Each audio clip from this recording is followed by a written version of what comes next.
How nervous are you? You've got kids. Are you nervous at all about school resuming on Monday? What do you expect to happen next week? Well, Ben, I got to tell you, I'm a little nervous, but quite honestly, my wife and I need our kids to go back to school.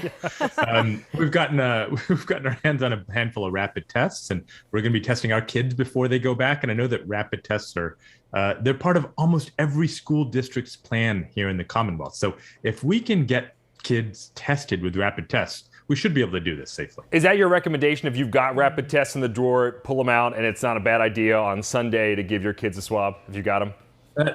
That's exactly right. You know, a lot of the school districts have plans to do that when the kids get there. But if you've got rapid tests available for your kids, and I know they're hard to find, so I don't expect that everybody has them, go ahead and try them on Sunday before they go to school, because it's much better to catch cases at home than it is to catch them when they're already at school. Of course. Well, Dr. Raja, we know our understanding of COVID and Omicron is constantly evolving.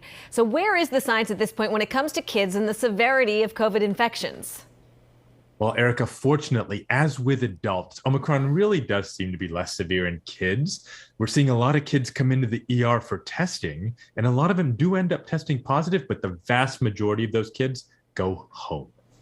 So obviously we know that some kids under 5, are too young to be vaccinated still, and boosters are still rolling out. They're perhaps about to roll out in that 12 to 15 age group. Right. So in the meantime, what can parents do to minimize the risk? We've had a lot of questions the last couple of days about, winter sports. A lot of those are indoors. Wellesley pulled back on its winter sports. What would you tell parents about the safety of some of those activities?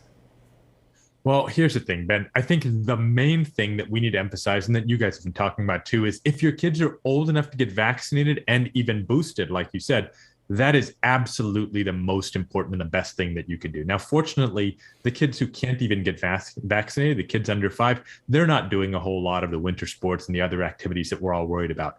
But right now, based on the fact that we've got vaccines and boosters for a lot of the kids, there's not really any winter sports that we shouldn't be doing right now. Now, that might change over the next few weeks as we see cases potentially rise when schools open. But right now, I don't think we need to shut anything down. Well, and of course, we hope that includes schools. It's been a hot topic in recent weeks and days. Do you see a scenario where we need to go back to remote learning, or do schools continue to be a safe place? I really don't see a scenario, Erica, where we have to go back to remote learning. And I don't know about you, that was a pretty rough time when we did that. Our kids, all of our kids, need to be back in school. And we've heard a ton of stories about kids who just fell behind when they went remote for a semester or even a year. I think everybody's going to try really hard to avoid switching to remote learning. And I think that if we have enough rapid tests and can identify cases early, we can really keep kids in school. And from a couple of parents here of school-age kids, we thank you for that comment, because we also need our kids to go back on Monday. One quick question before you go, Dr. Raja. We've seen now 2 days in a row from the state an increase of over 100 patients in hospitals. How are things at Mass General? What's your capacity like? I got to tell you, I just got home from a shift a few minutes ago, Ben. I don't know if you can still see the marks on my mask from the N95. Yeah. It was so busy and so many patients had COVID. I admitted a few. All of them either had some sort of comorbidity, some sort of cancer or something else, or they hadn't gotten vaccinated. And we're still seeing a lot of people who haven't gotten vaccinated to come in. So things are really busy. A lot of staff are out either because they're sick or because they had a close exposure and need testing. It's a pretty tough time right now. Yeah. Absolutely. Well, Dr. Raja, we thank you for the work that you do.